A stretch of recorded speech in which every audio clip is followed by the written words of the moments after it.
तो गाइस मैं आज आप लोग को बताने वाला हूँ कि हम लोग कैसे बना सकते हैं, कैसे ढूंढ सकते हैं एक विलेज माइनक्राफ्ट के अंदर इजीली। तो जल्दी से मैंने एक जगह सोच लिया और यहाँ पर कमांड का ऑप्शन आएगा और मैंने यहाँ पर कमांड में टिप दिया और यहाँ पे सर्च किया लोकेट स्ट्रक्चर विलेज LOCKET और आगे स्लैश भी लगाना है। और कल सॉरी वीडियो नहीं आ पाया स्ट्रक्चर और इधर विलेज, और अच्छा रिस्पॉन्स देगा। इस वीडियो में ज़्यादा मेहनत लगी है, यूट्यूब से मैंने खुद सोचा है।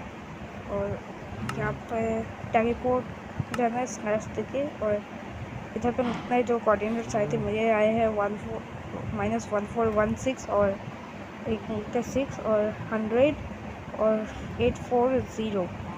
और यहाँ पे मैंने टिप दिया एरो में, और यहाँ पे एक अच्छा सा विलेज बन चुका है हम लोग को। और गाइस अच्छा रिस्पॉन्स देगा इस वीडियो में, बहुत मेहनत से